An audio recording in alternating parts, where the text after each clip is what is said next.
friends. Welcome into the Eric Zane Show podcast, a daily show where I discuss news, nonsense, and my personal adventures from right here in the Impact Power Sports Studio. You can find them online at impactpowersportsmi.com.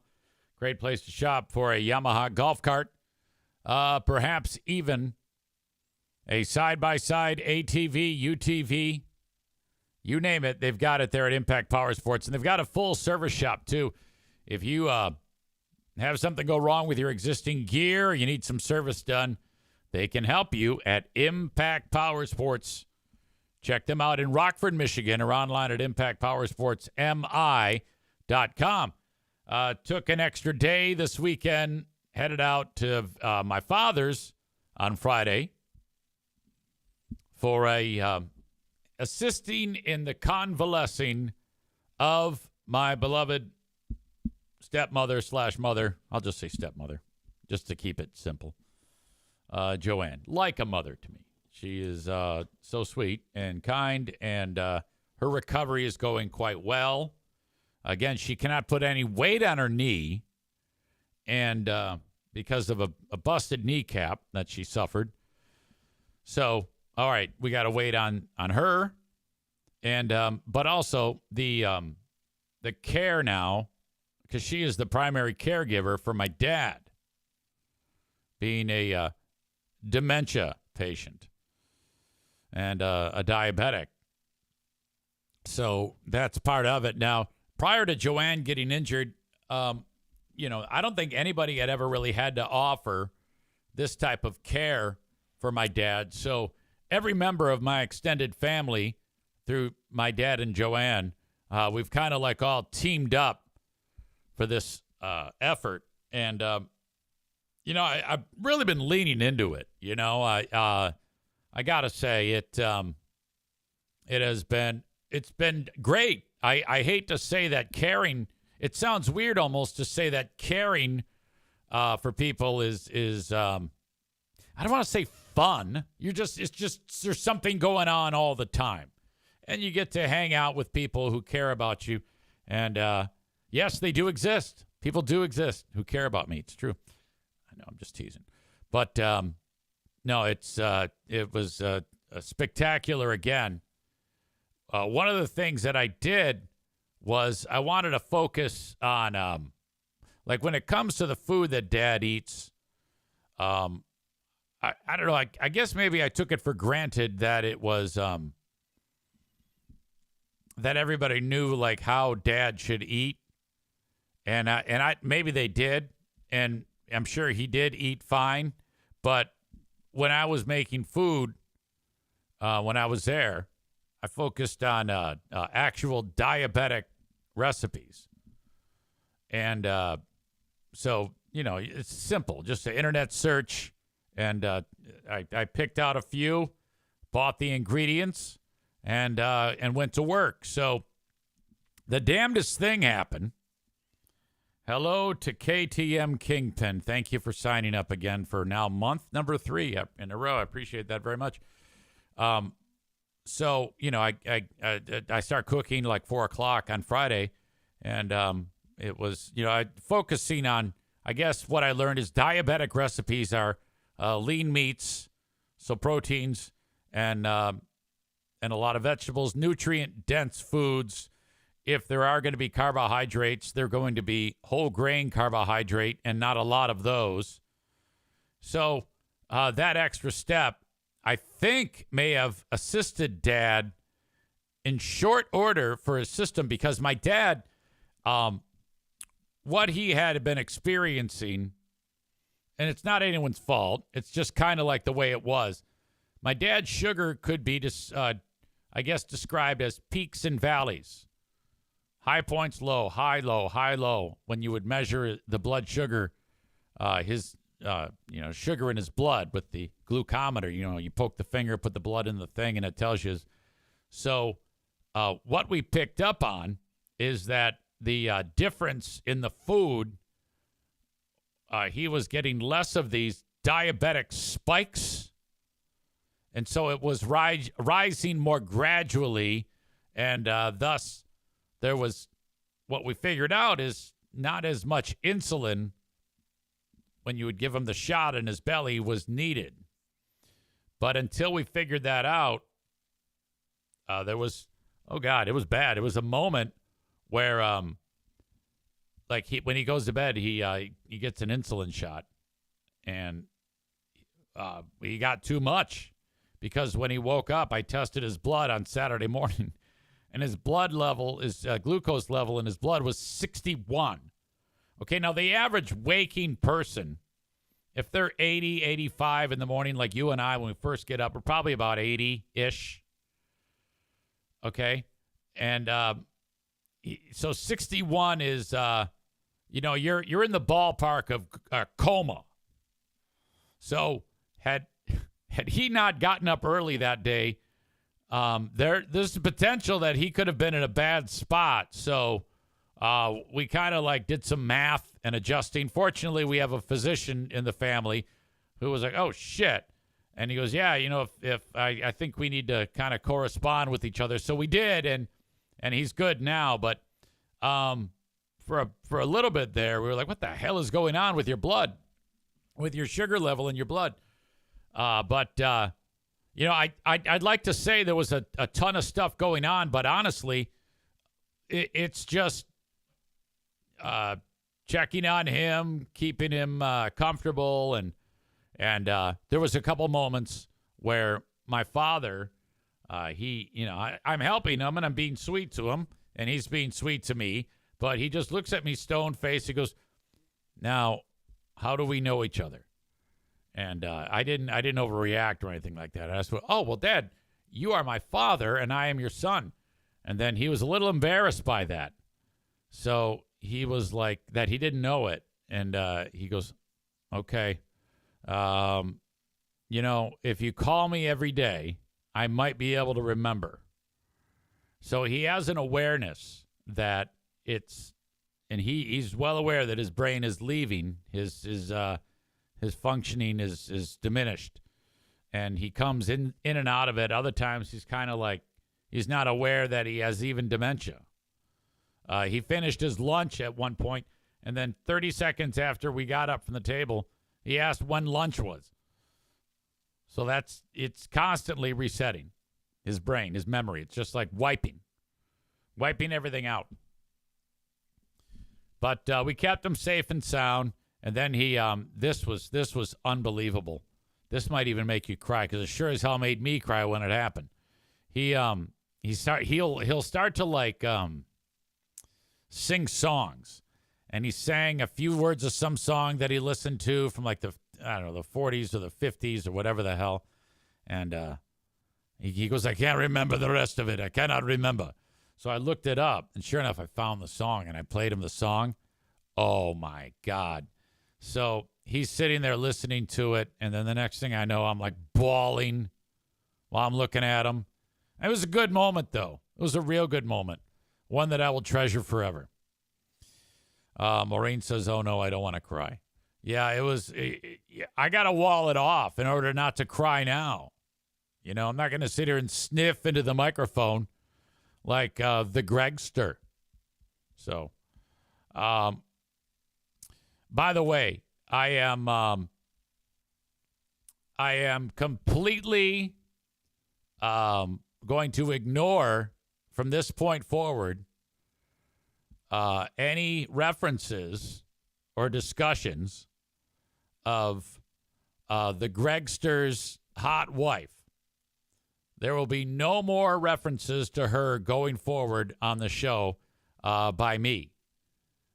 She has responded in kind to my cease and desist, and she did a bang-up job in cataloging the Eric Zane Show podcast.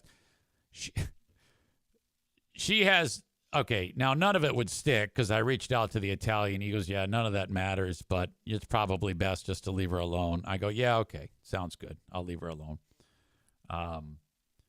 She gave numerous examples, in great detail, word for word, transcribe perfectly of everything that I have ever said in the history of comments, and that is no small feat. So I think she has a organizational superpower, and so the Italian sent it to me, and then I took a look at it, and I go, oh fuck, all right, and I go, well, everything that is on there, those are all things that I said. And in the context of this show, they're ridiculous and stupid, but they sure as fuck look terrible when written down. So this is probably a good idea to just, call it a day. And he goes, I agree. And I said, ultimately, all I wanted her to do was no longer to contact the people that I partner with. And I go, and if I just leave her alone, I won't have that. And he goes, yeah, you're right. So that's that. I don't want to deal with it. It's not worth it. So congratulatory to Greg's hot wife. I don't want to piss her off anymore. I mean, because she can make life difficult for me, without a doubt. So I don't want to deal with that shit. So I'm glad that's over. Congratulations.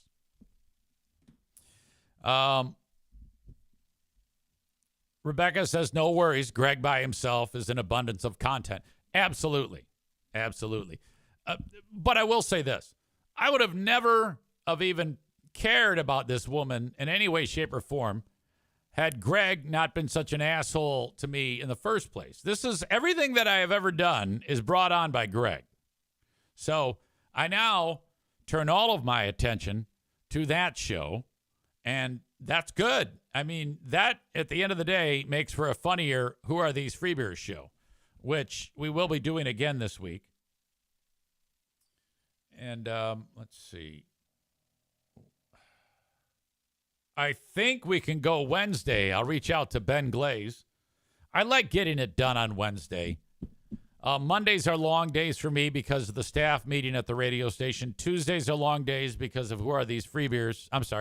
Who Are These Broadcasters with Christian Blatt? So Monday, Tuesday, Wednesday, we do Big Fraud Wednesday, and then it's almost like the weekend begins after that. The workload, you want the workload getting lighter at the end of the week, Thursday, Friday, Saturday, Sunday. Alan says, she is totally hot and has a normal sized nose. Okay. I should avoid reading those because I don't want to piss her off anymore. I would say this is a victory for her, for Greg's adorable wife. I got to work on not reading the comments that you assholes write. I don't want to get in any more hot water. All right? Now, if you idiots want to go ahead and make those comments, I can't stop you. I can't stop you from that nonsense. But I will no longer mention that going forward. And I'm goddamn serious about that. I'm fuck it. It's not worth it. All right. I want to interact with you morons, but it's very hard right now. Knock it off. All right, enough.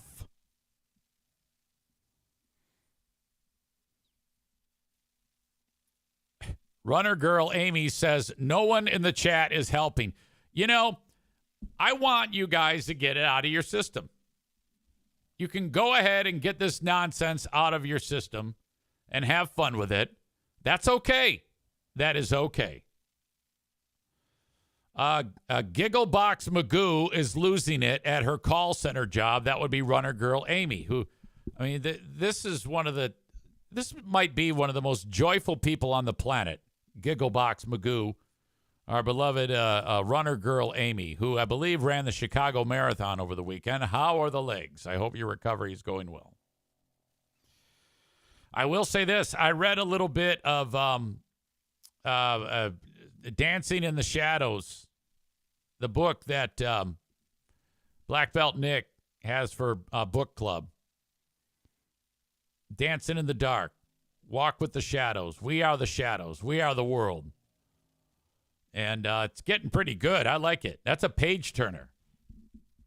I'm only 30 pages in, but we will be getting back to our book club ways before you know it. In fact, we should probably put a date on it. Let's put a date on book club for next. Let's go with next Monday. No, I got class on Monday. Let's go with next Tuesday. That would be the 21st of October.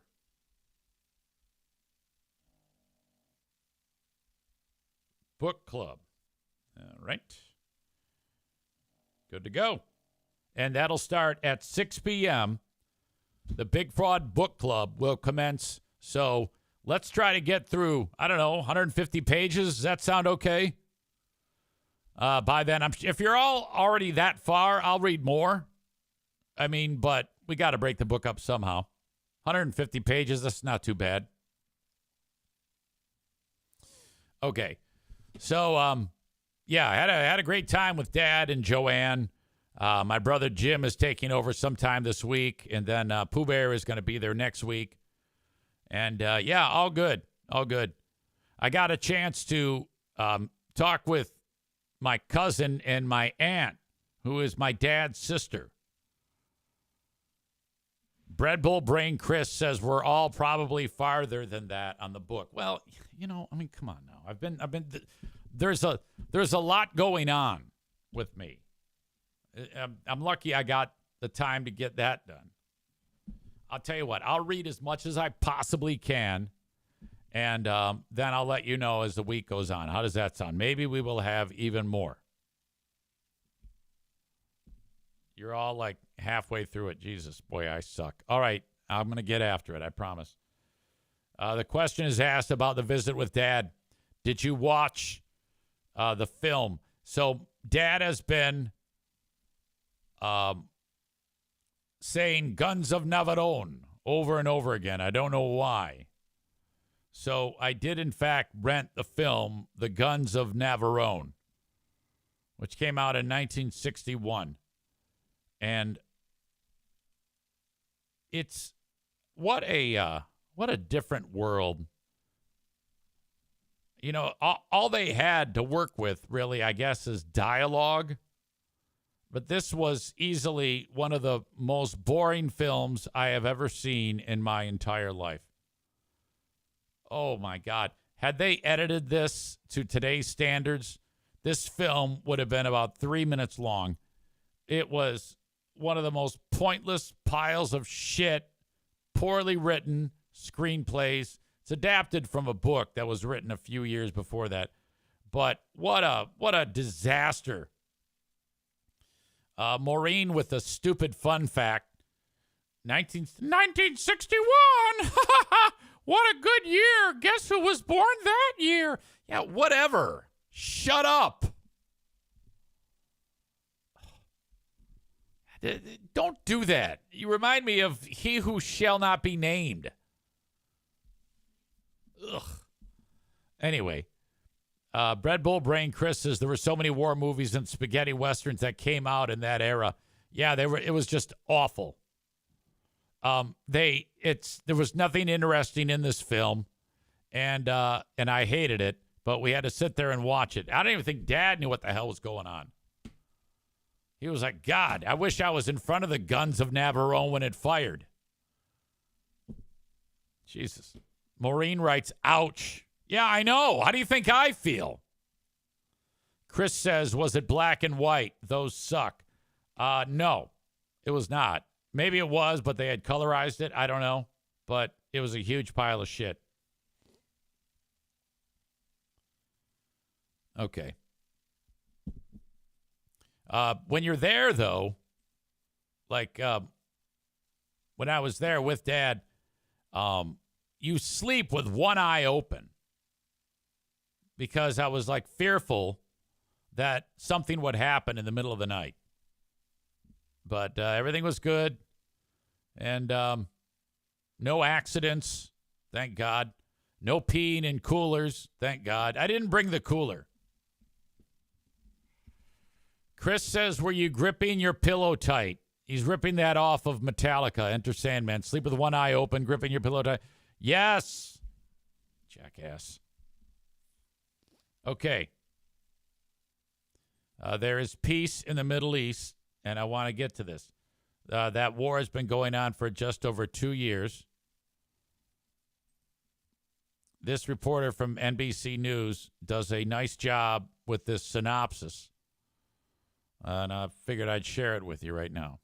How did the prospects for a peace deal go from this We are coming up with various plans. We're going to see. It's a very difficult situation. to this? Last night we reached a momentous breakthrough in the Middle East, something that people said was never going to be done. Current and former officials tell us that the deal can be tracked to 3 critical points: Israel's strike on Qatar, sideline discussions at the recent UN General Assembly, and Jared Kushner's discussions with his father-in-law. On September 9th, Israel launched airstrikes on the Qatari capital of Doha. They were trying to kill Hamas's leaders. This blindsided a lot of people, including the White House. I was very unhappy about it, very unhappy about every aspect. Qatar is a U.S. ally and it hosts an air base with about 10,000 American troops. The attack prompted President Trump and his team to put the squeeze on Israeli Prime Minister Benjamin Netanyahu to bring the war to an end. Trump went so far as to warn that he would not support Israel annexing the West Bank, as some far-right members of Netanyahu's cabinet had proposed. Next, negotiations at the UN General Assembly. What really took a turn is when we were at the United Nations. At the UN, Trump met with Arab and Muslim-majority nations, ones that could influence Hamas, and sold to them his 20-point peace plan. With Arab nations on board in this coalition, that put a lot of pressure on Netanyahu, and Trump even got Netanyahu to call the Qatari prime minister to apologize for Israel's airstrikes. I did not know that. He called to say sorry. And here's the image of him, Netanyahu, on the phone with Trump looking pissed off next to him, and he's reading his apology. This is like me apologizing for pants, except it's an airstrike. Well, that's an embarrassing look for Netanyahu. You will call and you will apologize, asshole. Airstrikes. That call mended the relationship between Qatar and Israel enough to keep Qatar engaged as a key intermediary in the peace talks. And finally, there was Jared Kushner's role. The president's son-in-law was Trump's chief envoy to the Middle East during his first term, when he became a key player in the region. And while Kushner has not had a big public presence in this administration, he did recognize the importance of these negotiations and pushed his father-in-law to remain engaged and go all in. With his father-in-law dialed in, Kushner traveled with Steve Witkoff, President Trump's special envoy to the Middle East, in order to try to hammer out the last details of the 20-point peace plan. Witkoff told us in a phone interview that once they were there, the deal came together quick in a good way. U.S. officials warn that there's still a lot of work to do to make sure that the ceasefire holds. Mr. Vice President, do you see this moment as an end to the war in Gaza? This is last night. I do, Kristen. We're going to have to do a lot of work to make sure that it stays ended. All right, okay, so that was I guess this here is a, earlier today, one of the reunions with one of the hostages. Released Israeli hostage Matan Zengakur reunites with his mother.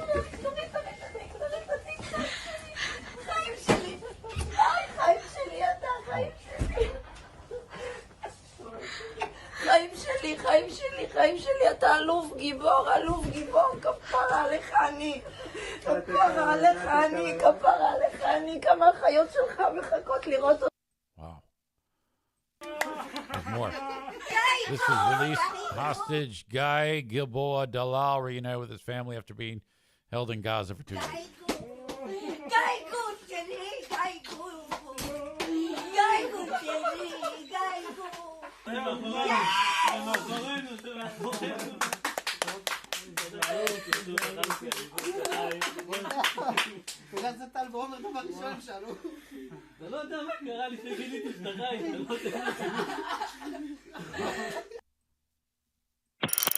Thank you for calling the Hey, guy, Red Bull Brain Chris says. Becca Shea says the Middle East is going to own the U.S. with all this bullshit. Qatar building a military base in Idaho. Now, I'm not sure what she means there. I would need some clarification. Rebecca says if this is actually a peace agreement, if it sticks, I would give the administration credit. Tyler says, you call and say you're sorry, then you're going to timeout to think about what you've done. Red Bull Brain Chris says, sorry I bombed your country. Corn Pop 83 says, love him or hate him, he's a leader, and I can't believe he got this done.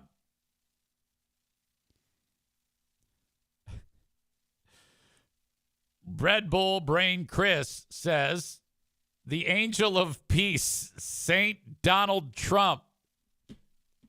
All right. Alan, with a comment on the reunited families, they're speaking devil. Dad was speaking devil with my aunt. It was my dad and I on FaceTime with my cousin and my aunt, and the three of them are just, I'm like, oh, yeah. What? And they were all impressed with my dad's perfect Armenian.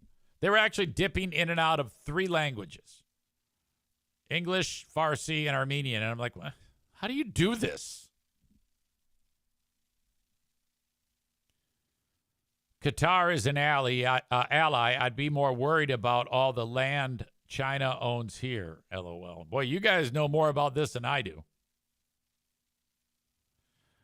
Red Bull Brain Chris says we are building a base in Idaho to try to train Qatari pilots. I actually have heard about that. You're right.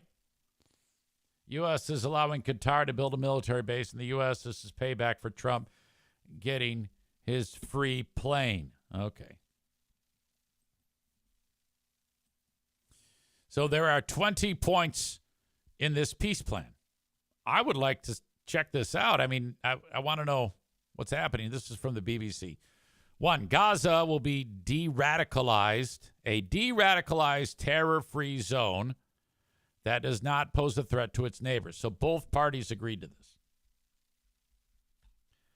Gaza will be redeveloped for the benefit of the people of Gaza who have suffered more than enough. Again, this is what Trump came up with. So the country will be, or the Gaza Strip will be rebuilt. If both sides agree to this proposal, the war will immediately end. Israeli forces will withdraw to the agreed-upon line to prepare for a hostage release. That's already happened. During this time, all military operations, including aerial and artillery bombardment, will be suspended. Excuse me, O'Neill. Sorry, guy. All bombardment will be suspended.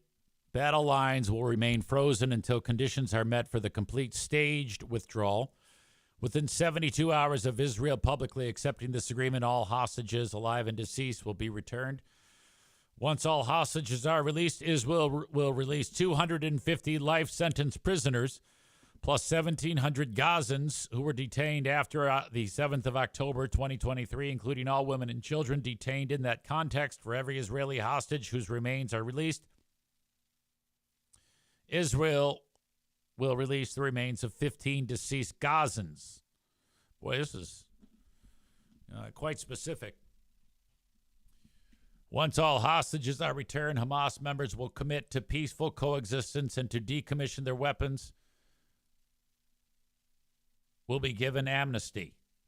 Members of Hamas who wish to leave Gaza will be provided safe passage to receiving countries. Upon acceptance of this agreement, full aid will be immediately sent into the Gaza Strip.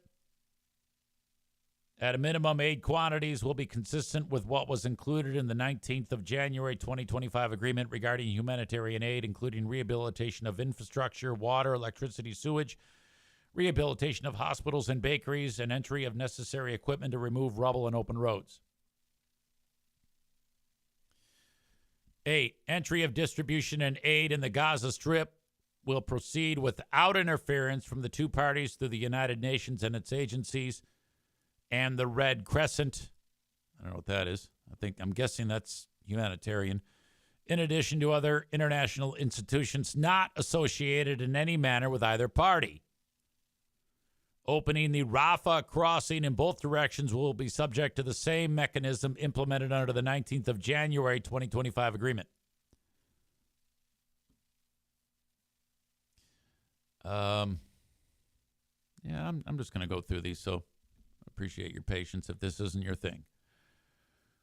Gaza will be governed under the temporary transitional governance of a technocratic, apolitical Palestinian committee. I don't have any idea what that means. I guess it's good. Responsible for delivering the day-to-day running of public services and municipalities for the people in Gaza. This committee will be made up of qualified Palestinians and international experts with oversight and supervision by a new international transitional body known as the Board of Peace, which will be headed and chaired by Donald Trump, with other members and heads of state to be announced, including former Prime Minister Tony Blair. This body will set the framework and handle the funding for the redevelopment of Gaza until such time as the Palestinian Authority has completed its reform program as outlined in various proposals, including President Trump's peace plan in 2020 and the Saudi-French proposal, and can securely and effectively take back control of Gaza. So Trump's the boss until the Palestinian Authority is established, and then he hands it over. This body will call on the best international standards to create modern and efficient governance that serves the people of Gaza and it's conducive to attracting investment. This all sounds good so far. So basically, rebuild the country, come up with a government, and then hand it over to them when the time is right. Number 10, a Trump economic development plan to rebuild and energize Gaza will be created by convening a panel of experts who have helped birth some of the thriving modern miracle cities in the Middle East. Many thoughtful investment proposals and exciting development ideas have been crafted by well-meaning international groups and will be considered to synthesize the security and governance frameworks to attract and facilitate these investments that will create jobs, opportunity, and hope for future Gaza. Number 11, a special economic zone will be established with preferred tariff and access rates to be negotiated with participating countries. Of course he's going to work in the tariffs. No one will be forced to leave Gaza, and those who wish to leave will be free to do so and free to return. We will encourage people to stay and offer them the opportunity to build a better Gaza. All right. I'm not gonna read the rest of these. I thought I was, but I'm not going to. We got through 12, but that's all very interesting. I'll link it up in the show notes, and you can look at 13 through 20. 18 does look actually 17 and 18. In the event Hamas delays or rejects this proposal, the above, including the scaled-up operation, will proceed in the terror-free areas handed over from the IDF to the ISF. 18, an interfaith dialogue process will be established based on the values of tolerance and peaceful coexistence to try and change mindsets and narratives of Palestinians and Israelis by emphasizing the benefits that can be derived from peace. Okay, so, Jesus, if this thing becomes like awesome, that would be a great, great story. I am certainly hopeful that that is the case.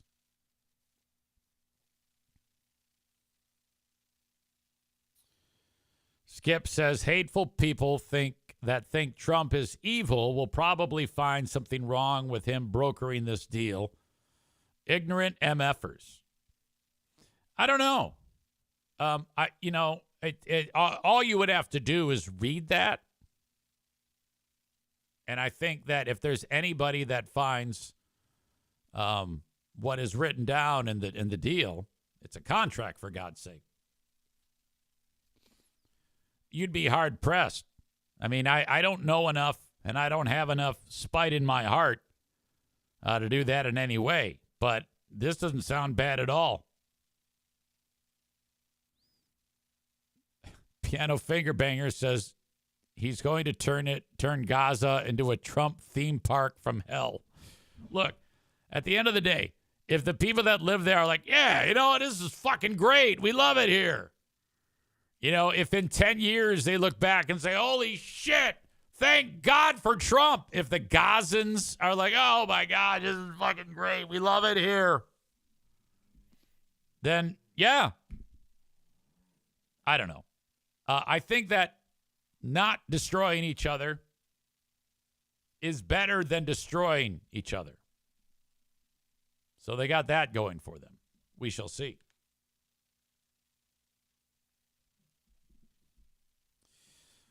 We had a bad night last night, and I don't know.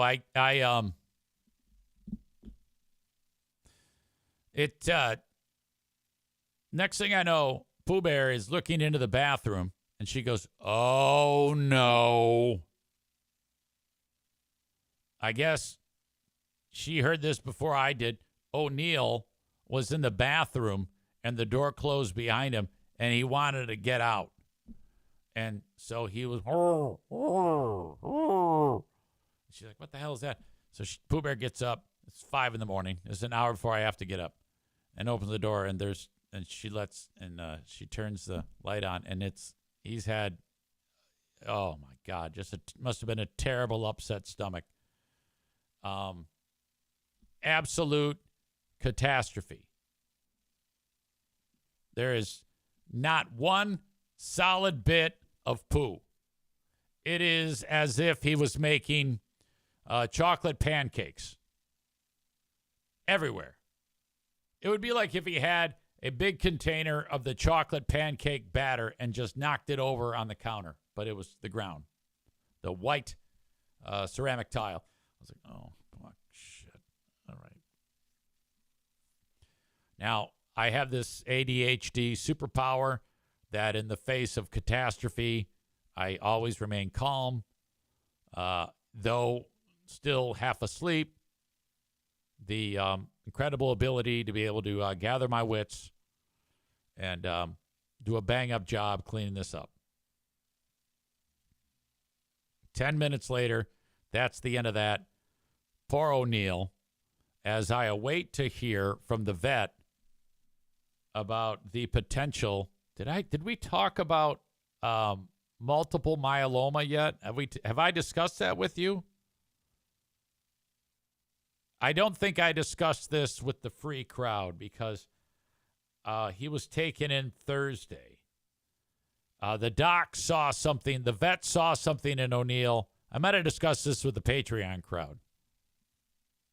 But no. So the vet saw something weird. I brought him back in. And so we got some more testing done. And he goes, there's a small chance that he's got lymphoma, but probably not. But more of a chance that he has a bone cancer called multiple myeloma. And you're like, Easy, how are you not like weeping right now while you're saying these words that O'Neill may have multiple myeloma, bone cancer?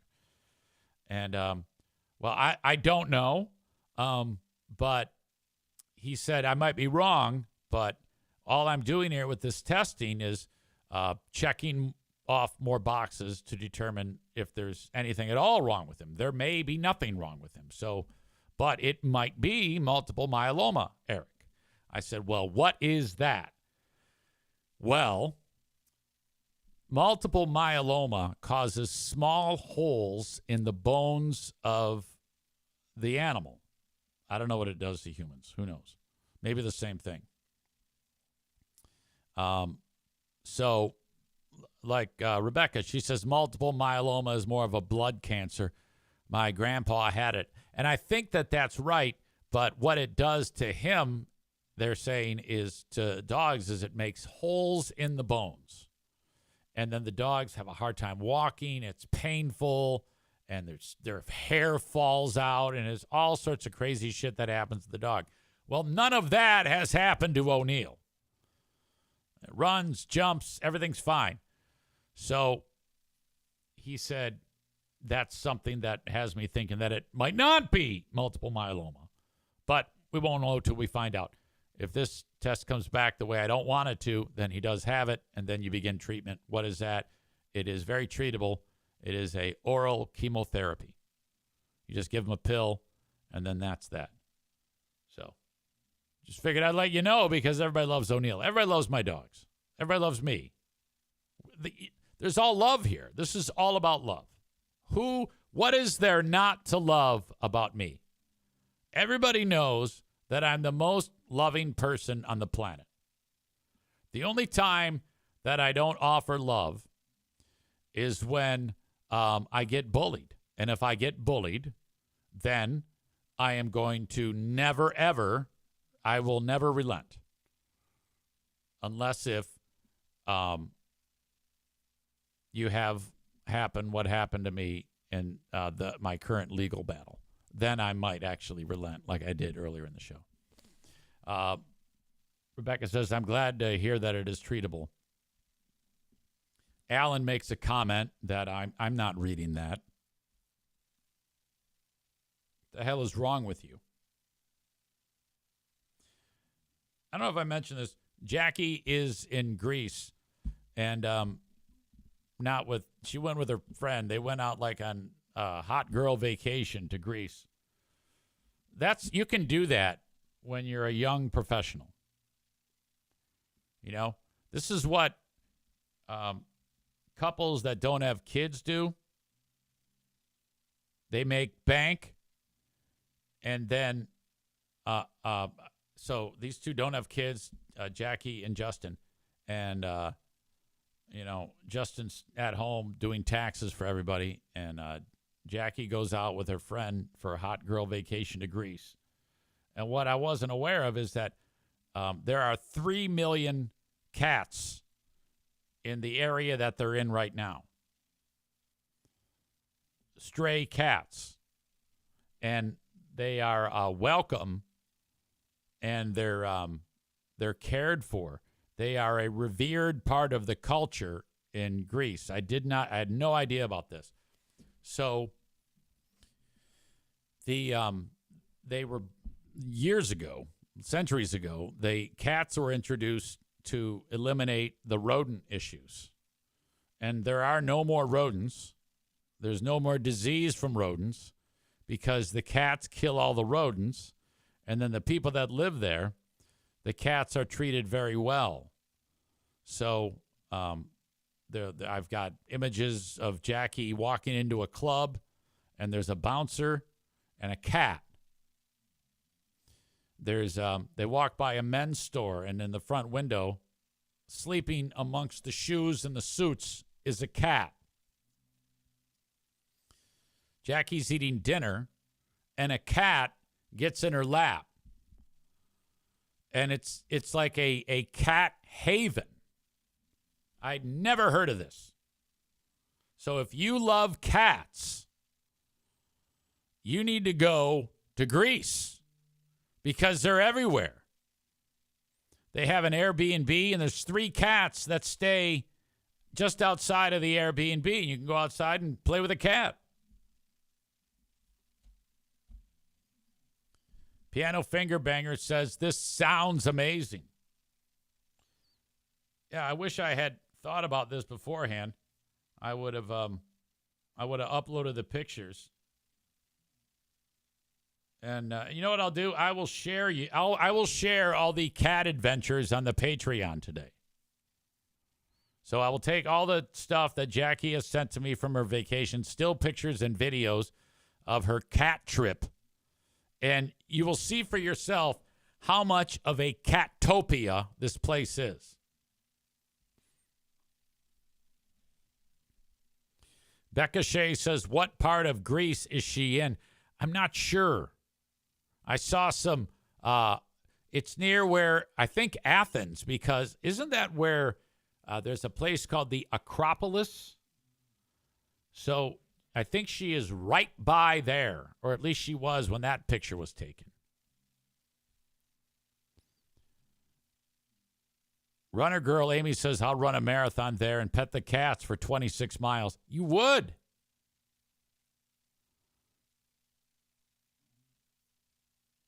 Rebecca says, we all know this is going to be the new challenge. Squeeze a reference into the chat and see if EZ will read it. You know, you go for that. I would like to announce the latest pinball orgy that we have. This one is going to be a tournament. Saturday, November 8th is our latest adventure at Pinball Land in Rockford, Michigan. It is a pinball orgy / pinball tournament.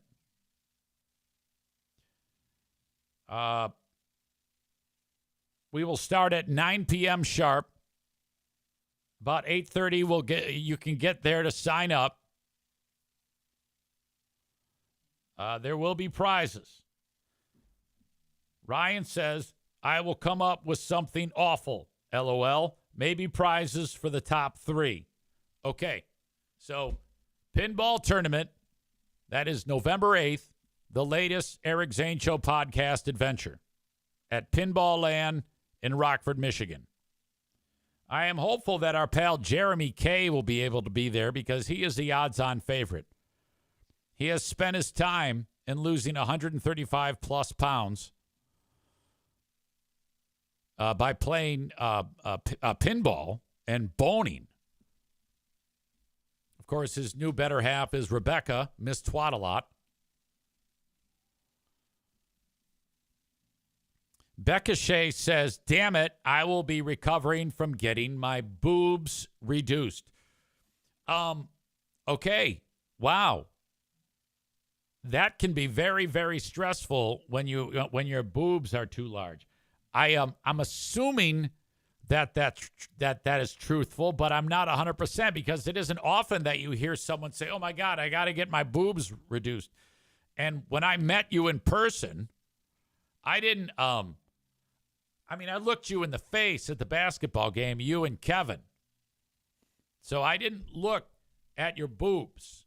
So I don't know what's up and what's down. And since I can't tell if you're joking in text, are you actually really getting your boobs reduced in size? Because if I had to guess, I guess I do have you as a picture in my brain. You seemed slight to me. You didn't seem like you had gigantic boobs.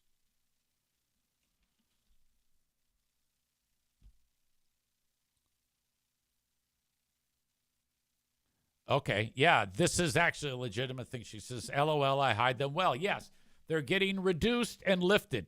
Okay, well, I don't know who your doc is, but Jacqueline and Jacqueline and Pooh Bear went to a doctor by the name of Dr. Ranucci. I forget the name of the place. I'm wondering if you have Dr. Ranucci as your physician. He's a great, great plastic surgeon. Wonderful guy, too. So I hope you do well with that. You know, I'm sure it'll be complication-free, and you'll be just fine, and you will recover nicely. Black Belt Nick says, someone I know just went through that. She's happy, but it took a good 4 weeks to recover. Piano Finger Banger says, moment of silence for less boobs in the world. Rebecca says, do you think we can get it BOGO? Well, you know, Rebecca, I think we need to, as you grew from a teenage girl to adult woman, Did you have excessive boobs then? Or was it when you started like powerlifting that you got excessive boobage? Because perhaps if you hit your fatathon goals, the boobage will somehow work itself out, you know? Not everybody can deadlift 500 pounds. The boobs have always been excessive. What a pain in the ass that must be, you know? I actually feel for you. She says they just get in the way when she's lifting. Okay, as always, great sponsors help make this show possible. Thanks for supporting them for all these years, ladies and gentlemen. As we're fast approaching 7 years of podcasting. Oh, my God. Thank you, as always, to Irvine's Auto Repair, Grand Rapids Hybrid and EV. Fantastic place to get your vehicle repaired. You can find them at ervines.com. That's ervines.com. They'll work on any make or model. They'll also work on hybrids and EVs. They have free loaner cars for you to check out if you, or I should say, if you need one. ervines.com, or you can just reach out to Megan, get the phone number, and call the good folks over at Irvine's Auto Repair, Grand Rapids Hybrid and EV. Thank you to Frank Fuss. If you need health care and you're in between jobs, perhaps your boss does not offer insurance or you're self-employed, that's when you get your insurance from the marketplace. And I want you to go to Frank Fuss. He is a free service for my audience members. He will get you into your policy, and you do not pay a dime. Go to buyinsurancehere.com. That's BUY, insurancehere.com. And fill out the form. Frank will get back a hold of you very soon, and you can take advantage of that. Buyinsurancehere.com. Frank Fuss, My Policy Shop Insurance. Okay, I am off to the workplace staff meeting. Let's see. Any other comments that I need to... Okay, no, that's a comment about something I don't want to read. As the audience continues to try to make comments about something that I said I'm not going to talk about anymore on the show after a return legal volley that the Italian got in the email from Greg's better half pertaining to my cease and desist. We are trading cease and desist. So when I called the Italian, I said, I am going to honor that and leave her alone and not discuss her or any of the children anymore. And you're like, easy, well, you didn't discuss anything with the kids. Yeah, I know. But there absolutely, were moments when cracks were made that were not good. So, she's not looking for anything. She simply just said, I just don't want to hear it anymore. Don't mention it anymore. And you know what? I'm going to honor that. It was fun while it lasted, but there will be no more. One thing she did point out, she pointed out that, and this is what I mean by in writing, it's so much worse. When I made the crack that I want to get that hoodie that says bring back bullying. Now, that's ridiculous. Now, of course, I want that sweatshirt. And, of course, I would wear that sweatshirt. But you all know that I would never want anybody to be bullied except Greg. So the idea that I'm a bullier is ridiculous. I get bullied.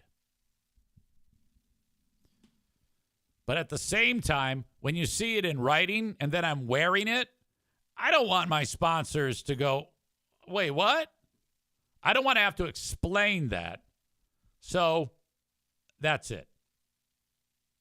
Yes, I'm going to get the sweatshirt, but no, I'm not going to mention anymore. So all right, folks, I will be back